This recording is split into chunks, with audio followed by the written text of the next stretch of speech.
నెల్లూరు జిల్లా ఉదయగిరి నియోజకవర్గంలో ఓటర్లు చైతన్యం చూపారు. నియోజకవర్గంలోని 8 మండలాల్లో 2,41,677 ఓట్లు ఉండగా వాటిలో 2,01,568 ఓట్లు పోలయ్యాయి. జిల్లాలో అన్ని నియోజకవర్గాల కన్నా ఉదయగిరి నియోజకవర్గంలో 83.64% ఓట్లు పోలవడం విశేషం.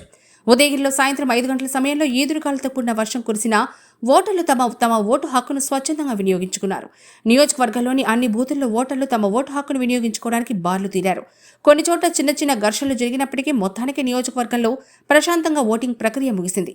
వైఎస్ఆర్ కాంగ్రెస్ పార్టీ అభ్యర్థి మేకపాటి రాజగోపాల్ రెడ్డి తన ఓటును బ్రాహ్మణపల్లిలో కుటుంబ సభ్యులతో కలిసి వేశారు. అదేవిధంగా తెలుగుదేశం పార్టీ అభ్యర్థి కాకర్ల సురేష్ వింజమూరులో కుటుంబ సభ్యులతో కలిసి ఓటు హక్కును వినియోగించుకున్నారు. వీటికి సంబంధించిన ఫలితాలు జూన్ 4వ తేదీ వెలువడనున్నాయి. ఉదయగిరి నియోజకవర్గంలోని ఓటర్ మహాశయులందరికీ కూడా నమస్కారాలు. నాకు తమ్ముడు సునీల్కి ఫ్యామిలీ మెంబర్స్ అందరికి అమ్మ నాన్నకి అందరికి కూడా 164 బూత్లో ఓటు హక్కు వినియోగించుకున్నాం ఇప్పుడే. అలాగే అందరికీ కూడా నా విజ్ఞప్తి ఏంటంటే మీ ఓటు హక్కు వినియోగించుకోండి.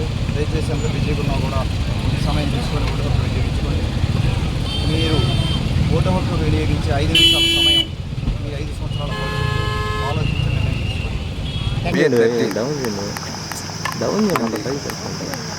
ఫోర్త్ ఫేజ్లో ఎలక్షన్లు జరుగుతున్నాయి. మనకు ఆంధ్రప్రదేశ్ మొత్తం కూడా ఇది వన్ సైడ్గా జరిగే ఎలక్షన్. జగన్మోహన్ రెడ్డి గారి మీద ఆయన పెట్టిన పథకాలు అయితేనేమి, ఆయన చేసిన సర్వీస్ అయితేనేమి, ఏదైనా సరే ఆయన కరోనా టైంలో చేసిన సర్వీస్ అయితేనేమి ప్రతి ఒక్కటి ప్రజలు గుర్తించి ఆయనకి మంచి మెజారిటీ అంటే 175కి 175 సీట్లు వస్తాయి, ఖచ్చితంగా 175 వస్తాయని చెప్పి అందరం ఆశిస్తున్నాం.